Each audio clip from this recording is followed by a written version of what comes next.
नमस्कार दोस्तों, मेरा नाम है आयुष रैना। साल 2019 से लेकर 25 तक मैंने 4 यूपीएससी मेंस दिए, उसमें से 2 इंटरव्यूज़ भी दिए। Over this entire journey I have interacted with many candidates, successful and some very successful as well. In fact I have mentored many of them. लेकिन जो 5 चीज़ें मैं आपके साथ आज शेयर करने वाला हूँ वो थोड़ी सी ज़्यादा ऑनेस्ट है ना। और इसलिए प्लीज़ इन चीज़ों को समझिएगा और मेरे खुद के एक्सपीरियंसेस से, मेरी जर्नी से और मैंने बाकी टॉपर्स के साथ जितना भी इंटरेक्शन किया है उससे एक ऑनेस्ट ओपिनियन जो मेरा बना है मैं वो शेयर करना चाहता हूँ। सबसे पहला पॉइंट जो हम UPSC mains plus answer writing के अंदर विटनेस कर रहे हैं, देख रहे हैं, the pandemic is of non execution. Non execution means कि हम बहुत सारी स्ट्रैटेजीज बनाते हैं, लोगों को स्ट्रैटेजी बनाता हुआ देखते हैं, उन्हें आंसर्स को ब्रेक डाउन करते हुए देखते हैं, लेकिन हम एग्जीक्यूट नहीं करते हैं। Many of you and most of you are either watching videos और collecting PDFs or collecting a lot of content. I used to be that type of a person in the initial years, and I also don't want कि आप इस तरीके से सिर्फ और सिर्फ एक रिसिपिएंट बन के रहें, सिर्फ इनपुट पे काम करें, क्योंकि मेंस के जो आंसर्स होते हैं they are more dependent on how much output you are able to provide. तो इनपुट अच्छा होगा ये तो ज़रूरी है, लेकिन सिर्फ इनपुट ओरिएंटेशन कि मेरे पास बहुत सारा कंटेंट आ जाए, मेरे पास बहुत सारा डेटा आ जाए, इंफॉर्मेशन आ जाए, लेकिन उसको प्रैक्टिस में ना यूज़ करना is really the biggest crime you can commit. Second thing जो मैं आपको बताना चाहता हूँ वो ये, मैं बहुत समय से स्टूडेंट्स की कॉपीज़ चेक करता आया हूँ और अभी भी I am in the process अपने बैचेस के आंसर्स चेक करते हुए। तो उनमें बिगिनर्स में खास तौर पे एक क्लैरिटी की कमी ये होती है कि कई बार वो बिना टॉपर के आंसर देखे हुए आंसर लिखना स्टार्ट कर देते हैं। तो इसलिए जो ये पॉइंट है इसमें टॉपर के आंसर की ऑब्जर्वेशंस भी इंक्लूडेड है। आप पिछले 2 या 3 साल में से अगर टॉप 10 जो लोगों की रैंक आए हैं उनकी आंसर कॉपीज एक्सप्लोर करोगे, it might take you 2 days 3 days, ठीक है। तो मैंने काफ़ी समय लगा के एक्सप्लोर किया है और एक जो कॉमन फैक्टर सभी टॉपर्स में है कि कोई भी लॉन्ग सेंटेंसेस, लंबे सेंटेंसेस लिख ही नहीं रहा है। और उसका सिंपल रीज़न है कि आपको डिमांड को एग्जीक्यूट करने के लिए बहुत ही फास्ट, क्विकली आंसर्स लिखने, ज़्यादा से ज़्यादा पॉइंट के नंबर्स लिखने हैं। इसलिए लॉन्ग सेंटेंसेस जैसे कि sustainable development means taking care of all the needs of the present along with the needs of the future by keeping in mind that damage should not be caused। ये जो मैंने sentence बताया, अगर आप इसे लिखोगे तो बहुत टाइम लग जाएगा, ठीक है। तो आपको लंबे सेंटेंस लिखने ही नहीं है, जितने कम इज एंड आम आर लिखोगे उतना बेहतर है। और ये मैंने मार्क्स इंप्रूवमेंट की अपनी जर्नी में भी देखा। इनिशियली जब मैं आंसर्स लिखता था तो उसमें मैं पूरे सेंटेंस लिखता था, क्योंकि स्कूल कॉलेज में हमें आदत होती है कि हम एंटायर सेंटेंस लिखेंगे। लेकिन आपको ये पता चलता है टॉपर्स की कॉपीज देख के, जिनके अच्छे मार्क्स आ रहे हैं, कि वो पूरा सेंटेंस नहीं लिख रहे हैं, लेकिन उनका फोकस है कि क्वेश्चन में जो पूछा गया है उसको एक फ्रेज में मैं कैसे आंसर कर सकता हूँ उसके ऊपर। तो I use to get very low marks. In fact मेरा पेपर ही नहीं कंप्लीट हो पाता था इनिशियल टाइम्स में, इनिशियल अटेम्प्ट में जब मैंने दिया। लेकिन उसके बाद मैंने ये रियलाइज़ किया कि आपको कोई ज़रूरत नहीं है लंबे लंबे सेंटेंस लिखने की। अभी भी मैं जब बिगिनर्स की कॉपी चेक करता हूँ, I am in the process of giving them feedback, तो यही फीडबैक उन्हें देता हूँ और ये आपके लिए बहुत ज़्यादा ज़रूरी है। थर्डली, बहुत बार आपको ऑनलाइन अपने कोर्सेज में, अपने कोचिंग मटेरियल के अंदर या बहुत सारा कंटेंट ऐसा मिलता है जो आपको रेडीमेड फ्रेमवर्क देता है।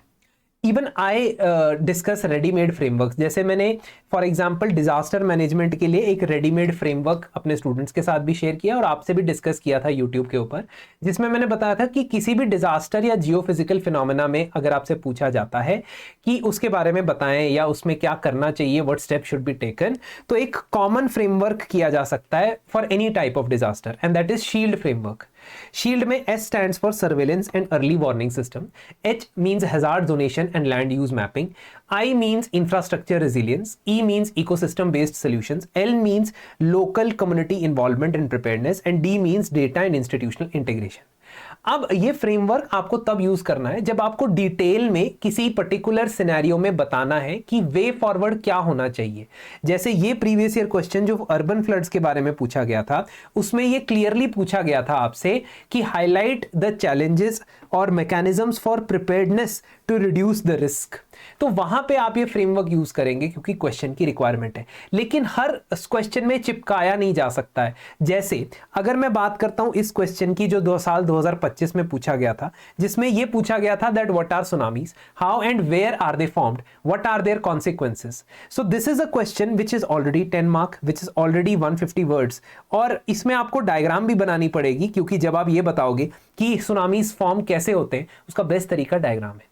आपके पास इतनी जगह नहीं है कि अब आप ये बताओ कि सुनामी से लड़ने के लिए हमें क्या करना चाहिए, और वो सिर्फ कंक्लूजन की एक लाइन का पार्ट हो सकता है। इसलिए आप इसमें पूरा फ्रेमवर्क यूज नहीं करोगे, आप इसमें से 2-3 पॉइंट उठा सकते हो। That going ahead we must focus on 2 और 3 ऑफ दीज। आप सारे 6 नहीं लिख सकते हो, ठीक है। दैट मीन्स कि फ्रेमवर्क तैयार करो, लेकिन इंप्लीमेंट या एग्जीक्यूट वही करो जो क्वेश्चन की रिक्वायरमेंट है। क्वेश्चन की रिक्वायरमेंट यहां पे ये नहीं है कि आप वे फॉरवर्ड में ये बताओ कि सुनामी से कैसे लड़ना है। सेम अप्रोच यहां पे भी एप्लीकेबल है। अब ये मैंने जो फ्रेमवर्क बताया था, विमेनिस्ट फ्रेमवर्क है इसका नाम, ये भी मैंने यूट्यूब पे स्टूडेंट्स के साथ डिस्कस किया है। और इस विमेनिस्ट फ्रेमवर्क के अंदर मैंने बताया कि कैसे ग्लोबलाइजेशन का इंपैक्ट महिलाओं के ऊपर पड़ता है। तो ये याद करने का तरीका है उसको, W से वर्कफोर्स की पार्टिसिपेशन, O से अपॉर्चुनिटीज ऑफ लीडरशिप, M से माइग्रेशन और मोबिलिटी, E से एजुकेशन और अवेयरनेस, N से नॉर्म्स और कस्टम्स में चेंजेस आना, I से इनइक्वालिटी, S से सेक्सुअलिटी और representation of women in media, and T से टेक्नोलॉजी। अब ये जो क्वेश्चन का ये फ्रेमवर्क अगर आपको याद होगा और इसको आप ध्यान से पढ़ के गए होंगे, this is applicable in this particular question, क्योंकि यहां पे स्किल्ड यंग अनमैरिड वुमेन जो अलग अलग क्लासेस से आती है, ग्लोबलाइजेशन के ट्रेंड के बारे में पूछा गया, ठीक है। So this is somewhere where this point can be applicable. तो आपको सेलेक्ट करना होगा, चूज करना होगा कहां पे आपका पढ़ा हुआ फ्रेमवर्क एप्लीकेबल है या नहीं। चौथा पॉइंट जो मैं आपको बताना चाहता हूं वो ये कि आप टॉपर के नोट्स ले लो, डाउनलोड कर लो कहीं से नोट्स, किसी के बनाए हुए 1 पेजर नोट ले लो, लेकिन आपके खुद के नोट से बेहतर कोई और रिसोर्स नहीं हो सकता है, क्योंकि आपके खुद के नोट्स आपको याद रहने की सबसे ज्यादा प्रोबेबिलिटी रहती है। Ultimately whatever you are doing, if you are not executing, मैं फर्स्ट पॉइंट पे बार बार आऊंगा, तो उसका कोई फायदा नहीं। जैसे ये क्वेश्चन पूछा गया 2025 में, 10 tribal development in India centre around 2 axes, those of displacement and of rehabilitation, give your opinion. Now I know कि इस क्वेश्चन के अंदर आपको बेसिकली बात करनी है 2 एस्पेक्ट्स की, एक डिस्प्लेसमेंट एंड रिहैबिलिटेशन और उसके अंदर इंडिया में क्या इश्यूज हैं, और दूसरा other issues of the tribal which are not related to displacement and rehabilitation. इससे आपका ओपिनियन रिफ्लेक्ट होगा। लेकिन अगर आपने पहले प्रीवियस ईयर क्वेश्चंस को एनालाइज करके ये देखा हो कि ट्राइबल इश्यूज के ऊपर सोसाइटी में, इंडियन सोसाइटी में कम से कम 5 से 6 बार सवाल आया है, और अब आप अपने क्वेश्चन को, अपने आंसर को सब्सटेंशिएट करने के लिए, उसको बेहतर बनाने के लिए what you can do is you can create a repository of examples और केस स्टडीज। जैसे मैंने फॉरेस्ट राइट्स एक्ट और panchayat extension to scheduled areas act, जो 2 कानून हैं, उनके ट्राइबल एरियाज के अंदर एप्लीकेशन के बारे में कुछ स्टडीज को पढ़ा। अब मैंने ये कैसे पता लगाया कि ये मुझे पढ़ना चाहिए, क्योंकि मैंने प्रीवियस ईयर क्वेश्चन को अच्छे से एनालाइज किया और उसके बेसिस पे 2-3 ऑब्जर्वेशन निकाले जो फॉरेस्ट राइट्स एक्ट की पुअर इंप्लीमेंटेशन दिखा रहे हैं।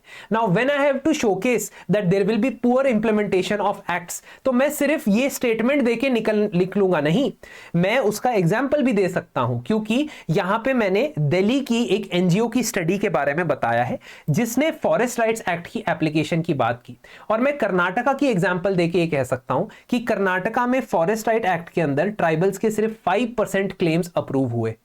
Now this will give the answer more edge and this will be a rewarding experience of note making. That brings me to the 5th point. 5वें point पे मैं लेके आता हूं आपको कि नोट मेकिंग एक टॉपिक लिस्ट के अकॉर्डिंग होनी चाहिए। And please tell me in the comment section if you want me to tell you कि वो टॉपिक लिस्ट बनाने कैसी है, how to step by step go for a topic list for UPSC means your own, which is your unadulterated content, और अगले 3 महीने में वो आप कर सकते हो। While all subjects are important, some subjects are more rewarding. You will come to know when you go through the 3-step formula for topic list making, which includes number 1 the syllabus, second is the PYQ, and third is the current affairs. अगर आप ये formula apply करते हो, और मैं ये formula demonstrate कर सकता हूं, प्लीज मुझे कमेंट सेक्शन में बता दीजिए टॉपिक लिस्ट, ये लिख दीजिए, तो मैं I will do it, because I also want your support. आपकी एंगेजमेंट बहुत ज़्यादा मेरे लिए ज़रूरी है और मैं I am being very honest about it, है ना. दैट इज़ वाई आप टॉपिक लिस्ट लिखते हैं तो मैं आपको 2-3 सब्जेक्ट का एग्जाम्पल दे के बताऊंगा कि how I use to make topic list as well. ठीक है. Lastly, after all these 5 points, I have also incorporated all these things in the programs which are being run for mains 2026. एक हमारा साधना programme है जिसके अंदर content के साथ साथ टेस्ट सीरीज आपको मिलती है. So not only test series but test series with 16 test curated on those principles which I have learned, and along with that I have also included the mains content, mains oriented content of all the subjects. ठीक है. इसमें 1:1 mentorship भी available है और जितने अभी मैंने आपको टेम्पलेट्स दिखाए उनके जैसे मैं कई सारे टेम्पलेट्स डिजाइन करके उसमें डालता रहता हूं. आपका एक 1 लाइव आंसर राइटिंग सेशन भी इसके अंदर होता है. तो आप वेबसाइट पे जा सकते हैं. इस वक्त 20% नवरात्रि डिस्काउंट अवेलेबल है.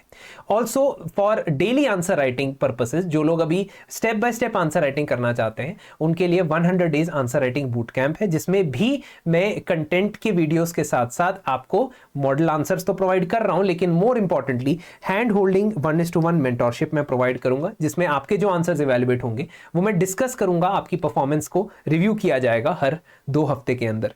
तो ये पर्टिकुलर प्रोग्राम्स के ऊपर भी आपको 20% डिस्काउंट मिल सकता है.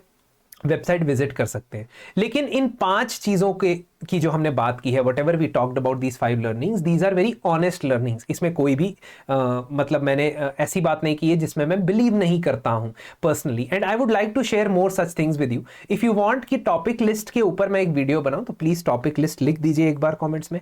आई will try to make a video for the next set of videos that we have. ठीक है. Thank you very much for listening to me very patiently, but please remember the first point once again. As long as you are not executing in a structured manner, all these videos that you are watching is of no use whatsoever. ये किसी काम नहीं आएंगे सिवाय disappointment के. इसलिए don't brace yourself for disappointment. Get into action as quickly as possible. Thank you and have a very nice day ahead as well as a week.